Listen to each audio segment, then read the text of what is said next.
So the top 10 questions people are asking about real estate. This is probably one of them. 6 different types of mortgages. Let's dig into this next.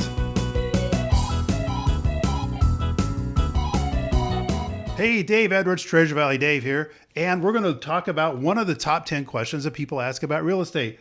6 different types of mortgages. Does it sound a little dry? Believe me, it's not. And as we get into this, I did want to remind you that if you like this video, please go ahead and like, subscribe, and then share with somebody else that needs to see this. You can download this guide and all of our other guides at our website, www.treasurevalleydave.com. Look for that resources tab. And well, let's just get right into this. So we have 6 different types of mortgages. Well, there's probably 100 million different kinds, but we're going to talk about these right here. We have our fixed rate mortgage. And this is typically referred to as a conventional loan. The nice thing about these is your mortgage payment never goes up, unlike rent, which could go up or down or up. And I say that your mortgage payment is not going to go up. That's your principal and interest. That's going to be locked in for whatever length of time. Usually it's a 30 or a 15-year note. Your taxes could go up or down. Your insurance could go up or down. But your principal and interest, that's always going to be the same.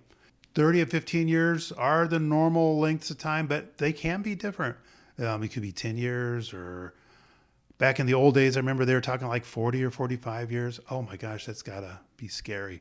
And you can put different amounts down on these conventional loans. To avoid PMI, which is the private mortgage insurance, you have to put at least 20% down. But if you can put down less, could be 10% or maybe as low as 5%. And depending upon how much you do put down, like I was mentioning, you may have to pay PMI for a while, but only until you get the 20% equity in your house and meet certain other conditions, like you have to have had the loan for 1 year or 2 years or something like that. But once you do hit those requirements, you can have that PMI taken off, and that could save you a couple $300 every single month. Not too shabby. So the next kind of a mortgage would be your adjustable rate. And these are typically locked in for a certain amount of time, maybe a couple years or whatever, and then they adjust, and they're tagged to some kind of a predetermined financial marker of some sort. And so if that indicator goes up, then your payment goes up. The indicator comes down. In theory, I suppose your payment could come down too. So it can be cheaper when you first get started with it. And if your idea is that you're going to be refinancing or selling the house while you're still in that locked period, maybe it makes sense, but don't get yourself trapped into a position where your payment's going to like double and you have nowhere to go with that. Another kind of a loan is an FHA loan. And so like the fixed rate mortgage, your payment on this is fixed in the same way.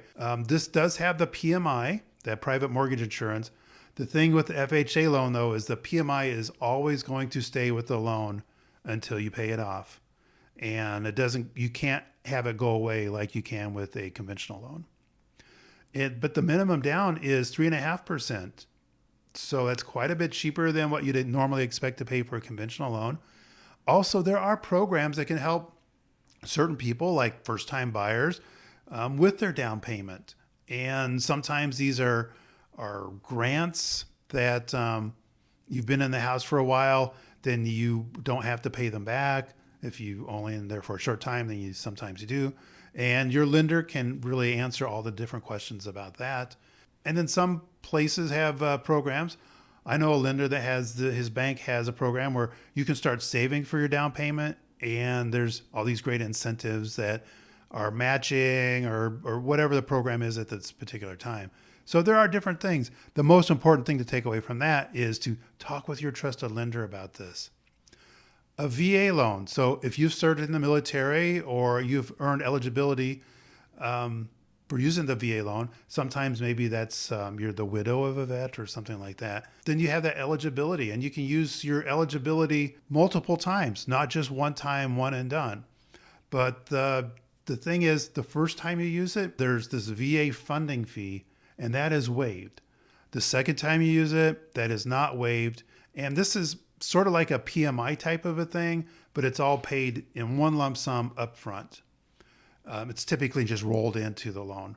Also, just if you have a certain disability rating, then your funding fee can be waived as well.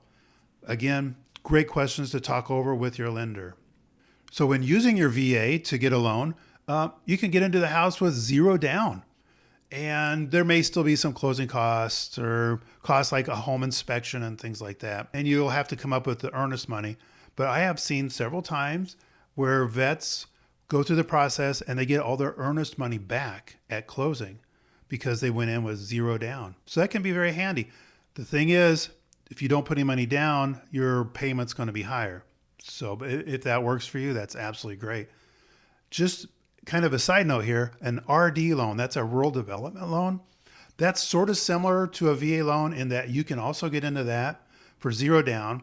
But in that case, it's not you that has to qualify, it's the property. The property has to be in a particular area that's more rural. I just looked at a house the other day that's 5 miles outside of our area, and it's considered rural, and you could go into that with zero money down. So again, talk with your lender. Some great stuff here. A jumbo loan. So this is a loan that does not conform to the normal lending limits. So this is going to be for like more expensive houses and things like that. Those loans are usually more expensive, but how much is that limit? Well, that depends. It changes frequently, and it changes based upon your location. So in places like ours, it could be 600 and something now, and it could be 700 and something in a year from now. So again, talk with your agent, and your lender is going to be the best resource on that. Finally, and this is a different kind of a loan, this is a reverse mortgage loan. And I know that these have been around for a long time and they have a bad reputation, and deservedly so. But over the years, there's been a lot of protections that have been built into these loans. Also, a big part of that is more consumer education. So you know exactly what it is. And there are some good things about it for the right circumstance. You do have to be a certain age, you and or your spouse have to be a certain age to qualify. But what you can do is, like, if you're coming to this new house with, say, I'm just going to throw out round numbers. Let's say you got $300,000 in equity from your house you just sold. You're moving to this new house. You could use this reverse mortgage to take that $300,000, add to some of the equity in this new house, and you could get maybe like a $400,000 house and still not have to make any monthly payments. So again, talk with your lender, but there are ways to get a little bit more expensive house than what you normally otherwise could have and still have no monthly payments. And the way these loans do work, you do retain the equity to the house, at least somewhat. So when you pass, you still will be able to give something to your heirs. So I'm not a lender. I'm not an expert on these things, but I do know enough to ask the right questions. And that's what we're all about here, is finding out the top 10 questions. And today was a question on different types of mortgages. Well, if you found this interesting, please go ahead and like this video, share it, subscribe. We appreciate that so much.